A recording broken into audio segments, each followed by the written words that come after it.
starting to mean nothing to me anymore, where they used to mean everything. And this is powerful, this epiphany that I'm having. I'm going out doing landscaping quotes. It happens to be the weekend. I don't normally do quotes, but I'm leaving out of town to go to the Equip Exposition in Kentucky. So I just wanted to get the calendar nice and full. I can't believe that it's already fall again and it's cold outside and all the leaves are turning colors. In Michigan, it's mid-October. And you say to yourself, I can't believe the summer's already over and now it's going to be Halloween again. And then at Christmas, you say, I can't believe it's Christmas again. And then when it's your birthday, I can't believe I'm this old. How in the heck is it summer again already? And when the seasons go by and by and by and you get so desensitized to it, you start to learn that if you revolve your life and your emotions around the seasons and you let the seasons dictate how you're going to feel. In the beginning stages of this, it's easy to do that because for me, I'm a landscaper and I make hay while the sun shines. And even though the summer is where I make all the money to pay all the bills and sock away for the winter in Michigan, I don't plow snow anymore. I did for 15 years. So for some people in the winter, it's like where all the money's at. But then again, hear what I just said, revolving around money. Well, it's not money. It's actually survival that's dictating, and the feelings that survival even creates is dictating your higher level of being of life, where you eventually want to go or who you want to eventually be, because you can't really go anywhere because wherever you go, there you are. And I just want to say real quick, Dr. Wayne Dyer had told a story once where he was like in Maui in Hawaii and there were some people there on vacation and he had been in Maui for a few weeks and they didn't know that. And God rest his soul, he eventually moved to Hawaii and that's where he passed away. After writing, I don't know, something like 42 bestsellers and all that. Anyways, I digress, but I'm just a big fan. So, and they asked him, these strangers, we really love it here. And we thought, what if we moved here? What is it like living in Hawaii? And what are the people like? And he says, well, where do you live? Oh, we're from this state in the States. And he said, what is it like where you live? What are the people like where you live? Oh, they're mean. They cut you off in traffic. They're rude. In the grocery store, they're huffing and puffing. Everybody's just so rude. He said, well, that's probably what you'll find here. And the people were like perplexed. And he said the weirdest thing was the very next day he was walking by the beach boardwalk and another couple came up to him and asked him the same exact question. He said, what is it like here? He said, well, where are you from? Okay, they told him. He said, what are the people like there? They said, oh my God, they're so nice and people let you over in traffic and everybody waves and smiles and everybody's just so kind. He said, that's probably what you'll find here. So basically, whatever you look for, you find a case to build that and you build it around you, and your perception equals your reality.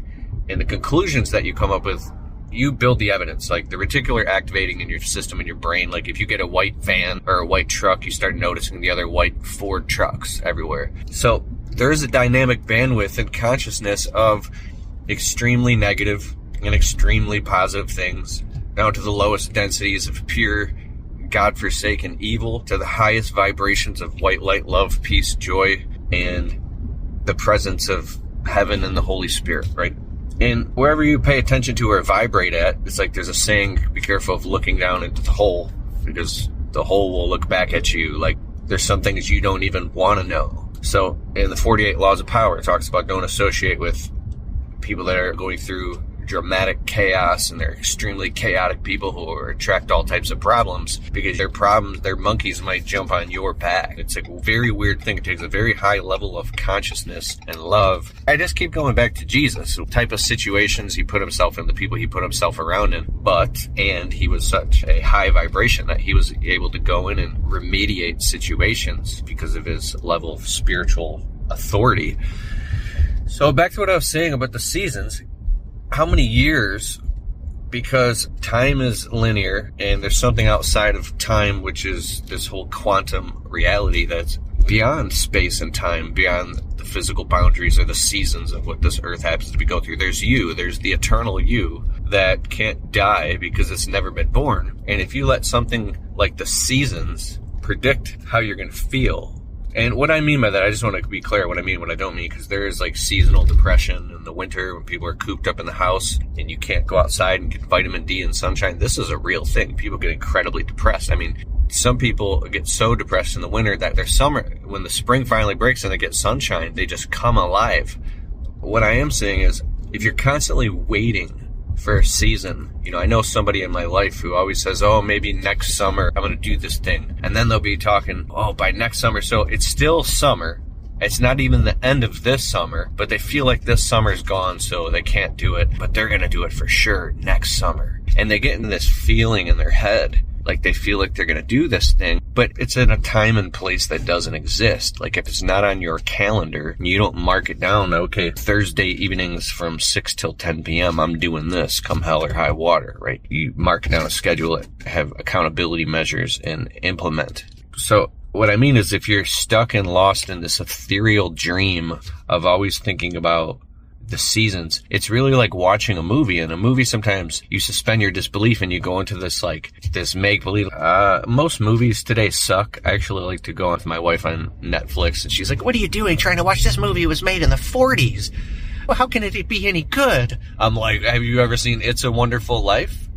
I'm not watching this. It took around Christmas a couple of years ago. It took weeks. And then one day I was like, damn it, sit down. I popped some popcorn and I just started playing the movie. I didn't give her a choice. Within minutes, she was sucked into the movie. We were both watching it. We were just glued. I mean, we paused it to get up and use the bathroom and let the dog out, but we were glued to this movie. And at the end, we were crying. She was sucked in. It was a great movie. But then right after the movie, the cognitive dissonance comes back into place. But I look at these brand new movies that come out, especially over the past 5 years, especially. You look and the actors can't even act right because this is my projection, my hallucination. They're so inundated with their own information overwhelm and social media and who posted what on it, trying to keep with all the stuff. There's so much information that they can't even get into the role because you can just tell their nervous system just can't even settle into the role, and you can see it. Like there's so much other distractions going on. This is me too. This is all of us. That they can't even act like they used to. Think about Harrison Ford back in Indiana Jones and all these different things. So what I'm talking about, there is huge environmental causes. Well, actually, their causes and their effects. Cause and effect. That's partly distracting us because at the end of the day, what we're really trying to do is just feel a certain way.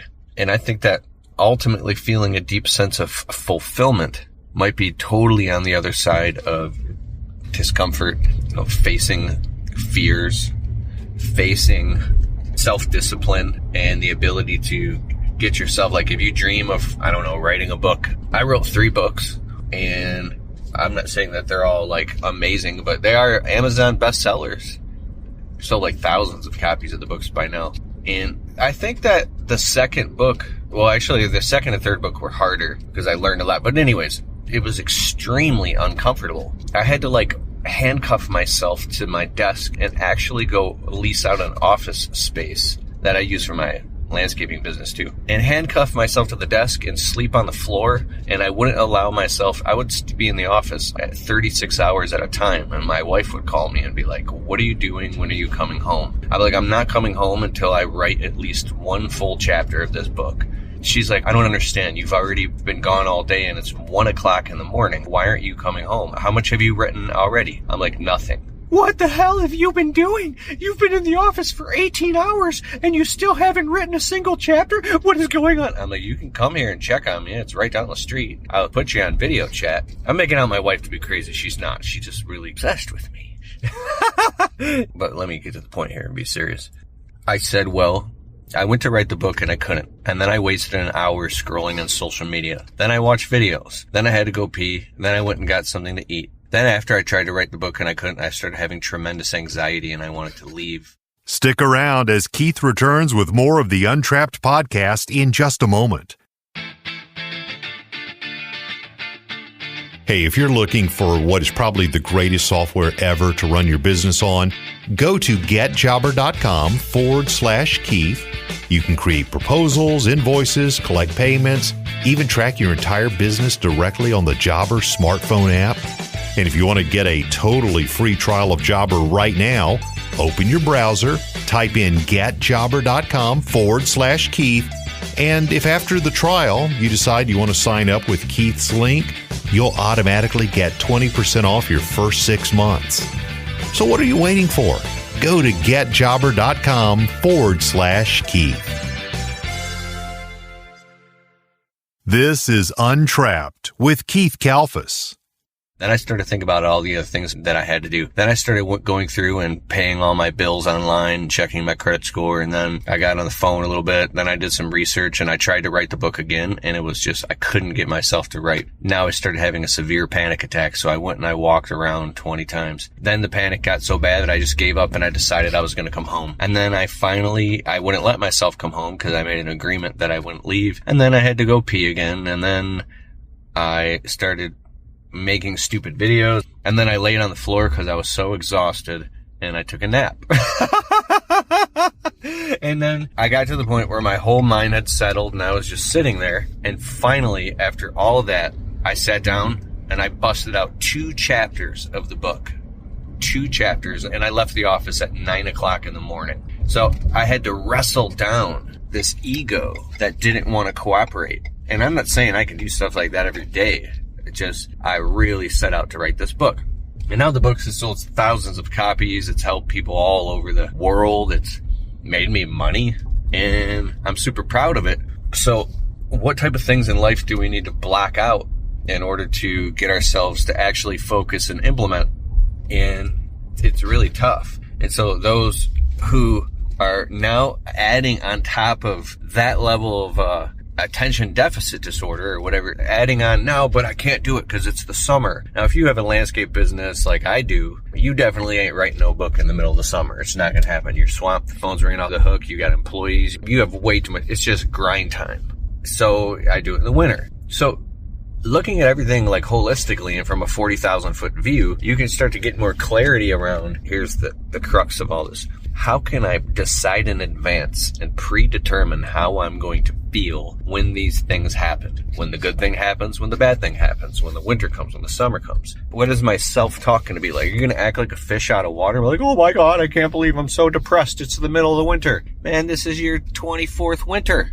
How many times are you going to go through this crap until you upgrade your identity and realize the winter always comes? The storm is always going to come. If you freak out and cry and scream and complain or get depressed when the storm comes, no. Go get a fucking gym membership at Planet Fitness for $10 a month and drag your ass to the gym every morning. Do a 30-minute workout, get your cup of coffee, stretch, write down your goals, clean your house, take care of your family, do what you got to do. I'm not trying to tell you what to do. I'm just saying decide in advance how you're going to behave in situations like the 4 seasons and what you're going to do, and then plan that out.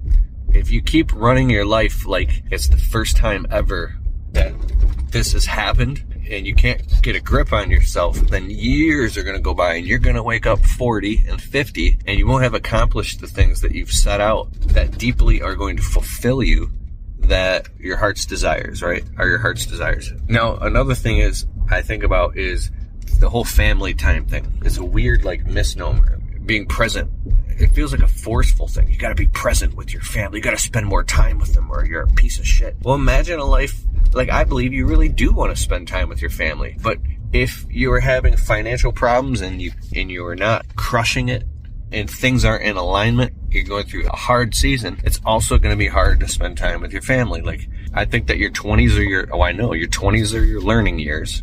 And your 30s are your earning years. And then the greatest years of your life are yet to come. Your life is going to keep getting better and better and better. You're going to feel better. You're going to be healthier. Like me, I'm 39 and I have gray hairs all over my head and in my beard. And I was really freaked out about that.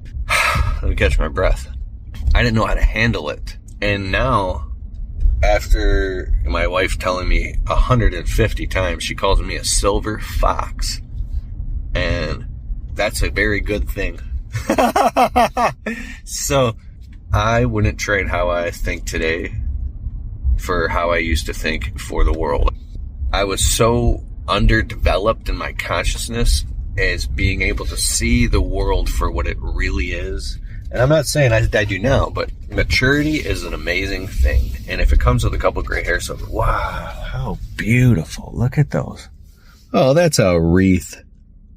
Where did it come from? It must have blown off someone's house. I thought it was beautiful fall leaves in the middle of the street. And it was just a wreath of fall leaves. But I think it was fake. Anyways, so here's what I want you to do. Get out a calendar and block out your vacations. Block out family time. You can do quarterly sprints. Go run 3, 6, 9, 12. run for 3 months, and then take a vacation. So for me, it's the first week in July, 4th of July vacation. The first week in September is my wedding anniversary. Then the first week in December, and then the first week in March, right? You got to take a whole week off. You got to spend time with family and all this stuff. But then what are the other family times? On Sundays, do you take a half day on Sundays and you get lunch with your parents? Do you go see your grandma, your grandpa? Do you go to a diner and get some breakfast with people you love? And when you structure all this stuff in advance, if people pop shit up on you in the middle of the week, hey, Wednesday, we got to go to the families and do this, and try to guilt trip you. Okay, actually, I looked at my schedule and I do have tonight free and I can go tonight. But don't think every time you pop something up on me on a Wednesday, I'm just going to be able to go and you're going to guilt trip me if I don't. I do family stuff on Sundays, every Tuesday night. I'm just speaking in general. Every Tuesday night, I do date night with my wife religiously. Wednesday night is my podcast night. Thursday evening, I usually have open. And then Saturday night, sometimes we do movie night. And Monday nights, I do personal one-on-one coaching calls and consulting. If I'm doing deep dive coaching, I do that Friday Zoom calls. Saturdays, I do all my errands. I do Friday finances. I do all my quotes on Mondays. Like, there's structure to what I'm doing here. And when people around you start to learn that you have a structure and you have boundaries, you don't let people push you around or people's emotions push you around. And the container that can contain the storm. And the storm is always going to grow bigger and bigger sometimes. It'll be very intense and you'll have to learn how to contain that, right? Nobody's perfect at this. What we're talking about this dichotomy of flow versus structure and flow. If your life is all pure flow and you don't have any structure, it'll be very hard to get anywhere that's significant. If your life is purely all structure and you don't have any flow, it also will be hard to scale anything. Imagine the river and the river banks. I've talked about this before. The river rushes. It's rushing water. It's energy. It's flow.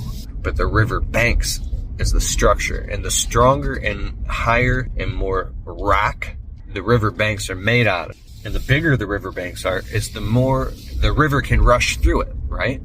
So think about it like a circuit board in a computer. It's very highly structured and organized, and now you can flow electricity through it. If you had electricity that was just flowing all over by itself and it didn't have any structure to flow through, it would just go all over the place and dissipate. You couldn't do anything. But when you run it through a circuit board, you can power a computer, you can power a power station, you could power the whole world, right? So I could talk about this forever, and I'm kind of going on and on and on here. But it's an inductive type of communication. It's very inductive. What I mean is the opposite of reductive. It's quantum. It keeps opening the more you talk about it and think about it, and the more that you can get these things to fire off in your consciousness, is the more you could begin to integrate them into your unconscious, and then they will just happen in your everyday walking, existing life. And what you need is epiphanies. You can intellectually understand this stuff, but until you actually go through it and have the pinnacle of learning is actually real experience. The pinnacle of learning is actual experience. When you go through the thing and you've cried, you've been to the funeral, you've built the business, you've failed in the business, you can speak from experience, and you've gone through and you've processed those emotions and you've leveled up, and now you can speak from a place of wisdom, which is a place of understanding without emotional attachment. It's wisdom. So how do you shortcut that process and upgrade your consciousness so much quicker? That's another question. How do you upgrade your consciousness and evolve it faster? I used to ask these questions all the time to Rob.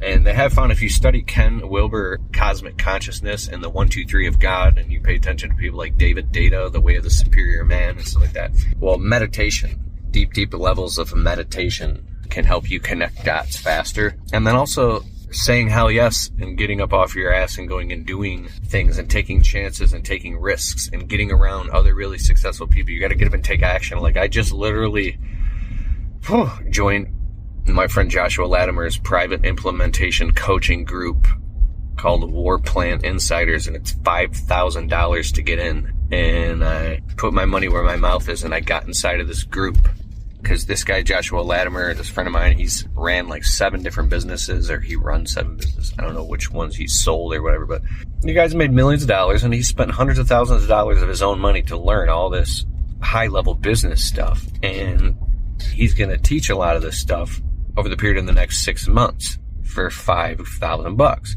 So I'm like, I have never spent $5,000 on anything like this my whole life. I've always been fighting for survival.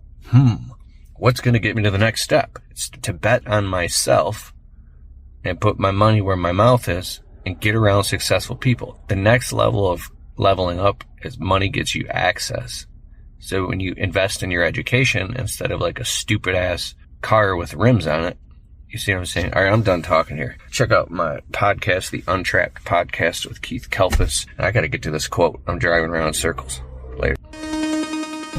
Hey, I hope you liked the show. And if you like the Untrapped Podcast and you get value from it, can you please take a minute and go over to Spotify and leave it a well-worded positive 5-star review? It helps boost the rankings on Spotify so the show can get to more people. Therefore, these messages can get out to more people and inspire more people so they can go out and start their small businesses and crush it and get to the next level. It's a huge deal. All right, I'll see you in the next show.